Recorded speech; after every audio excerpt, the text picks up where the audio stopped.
Hello friends, जैसा कि semester 1 का रिजल्ट लग चुका है और कई सारे बच्चों को मैकेनिक्स में केटी है। दोस्तों, इस वीडियो में मैं आपको मास्टर प्लान बताने वाला हूं कि कैसे हम इंजीनियरिंग मैकेनिक्स को आसानी से एक स्मार्ट स्ट्रैटेजी के जरिए 2 महीने की प्रिपरेशन में पास कर सके।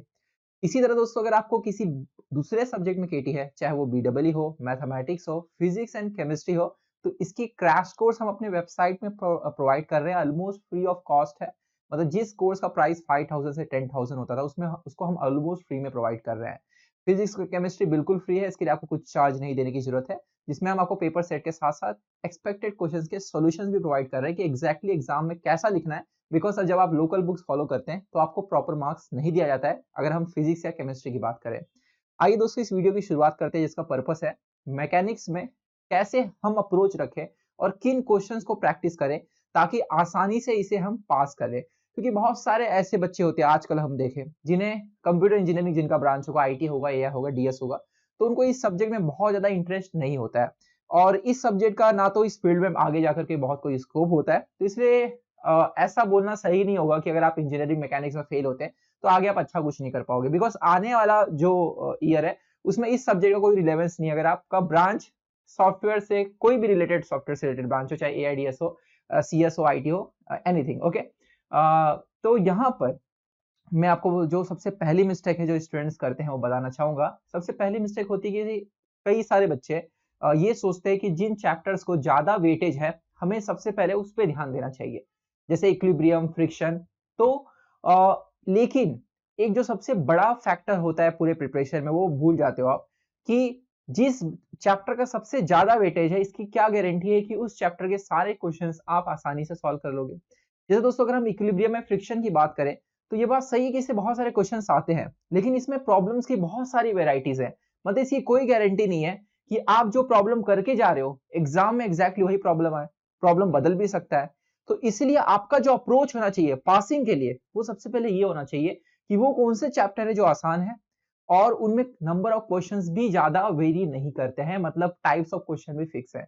तो ये पूरा जो स्ट्रेटजी है, इसके लिए मैंने मॉडल पेपर डिजाइन किया है जो ऑलमोस्ट 99% ऐसा ही एग्जाम में आएगा।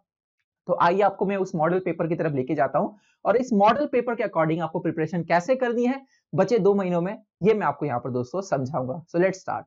सो अगर दोस्तों आप अपनी प्रिपरेशन शुरू कर रहे हैं तो सबसे पहले आपको उन चैप्टर्स पे ध्यान देना है जिसमें नंबर ऑफ क्वेश्चंस की वैरायटी ज्यादा नहीं है। मतलब MU के पास कोई चॉइस ही नहीं है कि वो खुद से कोई क्वेश्चन बना सके। तो ऐसे कौन से चैप्टर हैं और ऐसे चैप्टर से क्वेश्चंस क्या आएंगे? तो क्वेश्चंस क्या आएंगे, इसके लिए हमने PDF with solutions and video के साथ साथ, वीडियो सॉल्यूशन के साथ साथ क्रैश कोर्स प्रोवाइड कर रखी है, जिसका कॉस्ट सिर्फ 500 है। मतलब 500 में पूरा मैकेनिक्स के सारे चैप्टर का videos plus PDF paper set solution के साथ हम प्रोवाइड कर रहे हैं। दोस्तों आइए मैं आपको बताता हूं कि ऐसे कौन से चैप्टर है जिस पे आपको सबसे पहले फोकस करना चाहिए। तो उनमें दोस्तों आता है सबसे पहला चैप्टर, वो है स्पेस फोर्सेस एंड सेंट्रॉइड। तो अगर आप ये दो चैप्टर कर लेते हैं, जिसमें गिन चुन के मैं बता रहा हूं, दोनों चैप्टर अगर मैं मिला दूं तो 35 से 40 क्वेश्चन है। उसके बाहर का कुछ भी पूछा नहीं जाएगा, कुछ भी नहीं पूछा जाता है। ओके, 35 से 40 क्वेश्चन। तो अगर आप ये दो चैप्टर कर लेते हैं, स्पेस फोर्सेस जो बहुत ही आसान चैप्टर है और सेंट्रॉइड भी सबसे इजी चैप्टर, अगर पूरे मैकेनिक्स में सबसे इजी चैप्टर में रखूं तो स्पेस फोर्सेस एंड सेंट्रॉइड ही आता है। आपको कंसेप्ट एक बार समझ गया, इसमें एक ही फॉर्मूला बार बार आपको यूज करनी होती है, कोई नया कंसेप्ट नहीं लगता है। मतलब ना तो आपको फ्री बॉडी डायग्राम बनाना है इसमें, मतलब बहुत कॉम्प्लेक्स वाला, और ना ही इसके मतलब बहुत कॉम्प्लेक्स वाला कोई प्रॉब्लम इसमें नहीं होता। मेथोडोलॉजी होती है जो आपको हर क्वेश्चन में फॉलो करना होता है। तो पहले बीट में 5 मार्क्स का आएगा। इसके साथ साथ अगर मैं इसका नीचे के क्वेश्चंस में वेटेज देखूं तो क्वेश्चन नंबर 2 में आपको सेंट्रॉइड एक जो है 6 मार्क्स का देखने को मिलेगा, और एक क्वेश्चन स्पेस फोर्सेस में आपको यहाँ पर क्वेश्चन नंबर 6 में अगर जाऊं, मतलब क्वेश्चन नंबर चेंज हो सकता है, मैं आपको यहाँ पे मार्क्स डिस्ट्रीब्यूशन बता रहा हूँ। तो क्वेश्चन नंबर 5 में एक क्वेश्चन 6 मार्क्स का, यानी 6 6 12, दो क्वेश्चन 6 मार्क्स के। मैं मिनिमम बता रहा हूं, हो सकता है 8 मार्क्स का भी सेंट्रॉइड पूछ लिया जाए। ओके, तो 6 और 6 12 हो गया, और फर्स्ट बिट में 5 तो हो गए 17 मार्क्स। तो इस तरह आप देख रहे हैं ये दो इजी चैप्टर करके, इजी मैं इसलिए कह रहा हूं कि इसमें वेरिएशन नहीं ज्यादा और क्वेश्चंस के टाइप भी फिक्स है, और क्या क्वेश्चन आएगा ये एग्जैक्टली मैं आपको गारंटी के साथ दे रहा हूं, मतलब PDF प्रोवाइड कर रहा हूं, वही क्वेश्चंस आएंगे। तो आप आसानी से यहाँ पर 17 मार्क्स पा सकते हैं। अब इसके बाद आपको किस चैप्टर पे ध्यान देना चाहिए? तो इसके बाद जो चैप्टर आपके दिमाग में तुरंत आना चाहिए उसका नाम है दोस्तों ICR। अगर आप काइनेमेटिक ऑफ रिजिड बॉडी देखेंगे तो इसके अंदर 10 क्वेश्चन है, सिर्फ 10 क्वेश्चन, और हर साल एमयू उसी 10 में से कोई ना कोई एक क्वेश्चन देता है। और वो कौन से 10 क्वेश्चन है इसकी पीडीएफ मैंने दे रखी है, जैसे मैं बार बार रिपीट कर रहा हूँ क्रैश कोर्स के अंदर। तो दोस्तों ये जो 6 मार्क्स का यहाँ से फिक्स है, और वो क्वेश्चन में फिक्स है क्या आएगा, इसमें वेरिएशन है ही, 10 ही क्वेश्चन है, वही घुमा फिरा के आते हैं। तो 17 मार्क्स यहाँ से, 6 मार्क्स यहाँ से, तो अगर हम एडअप कर दे 17 प्लस 6 तो ये टोटल मिलाकर हो गया 23 मार्क्स। और ये मैं इसलिए इतना श्योरिटी के साथ कह रहा हूँ क्योंकि क्वेश्चन अगर फिक्स है, टाइप फिक्स है, तो आप इसमें कोई गलती नहीं करोगे।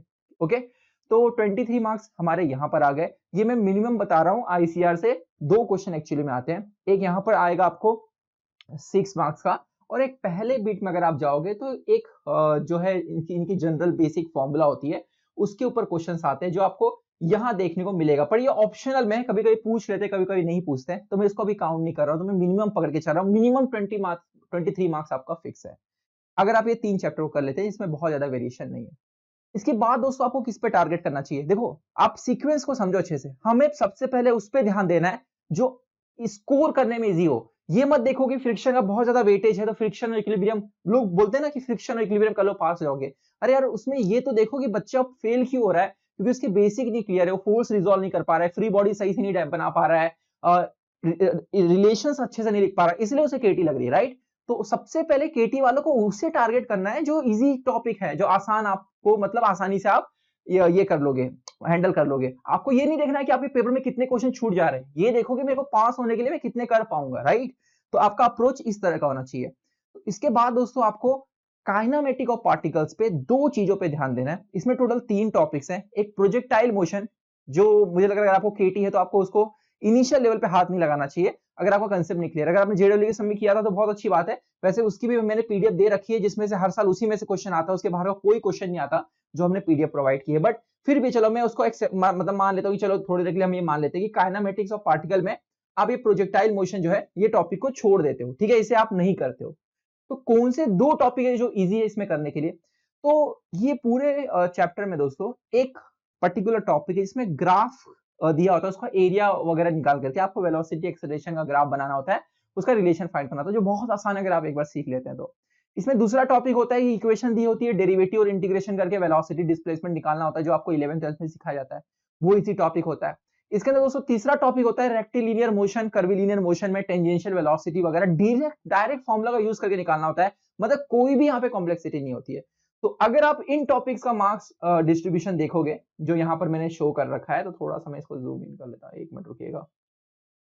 मुझे लग रहा है आप देख पा रहे हैं यहाँ पर, ये थोड़ा सा अच्छे से काम नहीं कर रहा है। सो देखिए क्वेश्चन नंबर 5 में 6 सॉरी तीसरा बिट देखेंगे सी वाला। तो 6 मार्क्स का दोस्तों क्वेश्चन है kinematic of particles, variable acceleration और कर्विलिनियर, जिसमें मैंने बताया आपको टेंजेंशियल वेलोसिटी से रिलेटेड आपको डायरेक्ट फॉर्मूला बेस्ड क्वेश्चन पूछा जाएगा। और उसके बाद यहाँ पर आप देखेंगे काइनेमेटिक ऑफ पार्टिकल में मोशन का ऊपर 6 मार्क्स का मतलब ग्राफ दिया होगा, आपको वेलोसिटी टाइम से स्पेस टाइम में जाना होगा, वो बहुत आसान टॉपिक होता है, इसे आप कर सकते हो। तो 6 और 6 12 यहाँ से, और इसी से रिलेटेड काइनेमेटिक ऑफ पार्टिकल से एक क्वेश्चन आपको फर्स्ट बीट में यहाँ पर देखने को मिलेगा, जिसमें आपको बेसिक डेरिवेटिव और इंटीग्रेशन करके डिस्प्लेसमेंट एक्सेलरेशन ये सब निकालना होता है, जो आप 11th 12th में भी सेम प्रॉब्लम किए होते हो। तो आप लिख रहे हो 6 और 6 12 वहां से और 5 यहाँ से, तो ये दोस्तों हो गए 17। तो आप देखिए यहाँ पे 23 मार्क्स और ये 17, तो इस तरह अगर हम टोटल सम अप कर ले तो 40 मार्क्स हो गए, राइट। तो आप देख सकते हैं कि आसानी से बस ये टॉपिक्स करके आप मैकेनिक्स को पास कर सकते हैं। और इसमें कौन से क्वेश्चंस आएंगे, इसके लिए हमने टॉपिक वाइज दोस्तों पीडीएफ दे रखी है, आपको बस उतना करने की जरूरत है और आप इन टॉपिक्स को आसानी से 1 महीने में पूरे परफेक्शन से कर सकते हो। फिर जो दोस्तों बचा हुआ 1 महीना रहेगा, मतलब मैं आपको 2 महीने का पूरा प्लान बता रहा हूं, तो फर्स्ट मंथ में आप टारगेट रखो कि इन टॉपिक्स को आप स्ट्रॉन्ग करोगे हमारी पीडीएफ से, हमारी वीडियो से।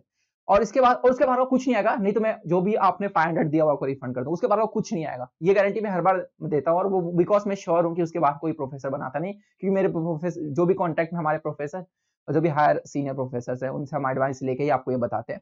तो दोस्तों यहाँ पर मैं आपको ये बताना चाहूंगा कि अगर इसके बाद आपको टाइम मिलता है, then you can go with remaining topics, मतलब ऑब्वियसली टाइम मिलेगा क्योंकि सेमेस्टर 2 की प्रिपरेशन भी साथ में है, तो आपको स्मार्टली प्रिपेयर करना होगा, राइट।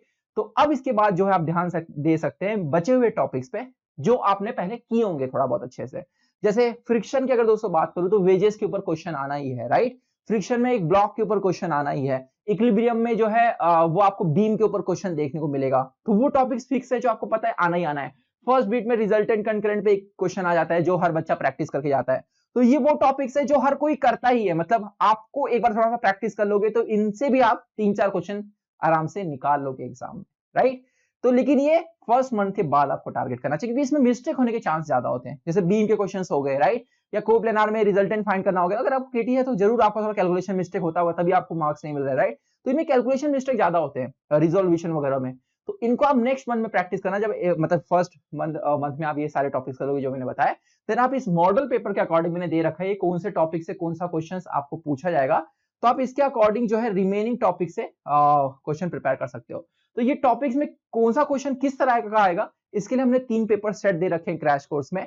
और इसके साथ साथ इस टॉपिक से पूछे जाने क्वेश्चंस के 20-20, 25-25 क्वेश्चन के सेट दे रखे हैं।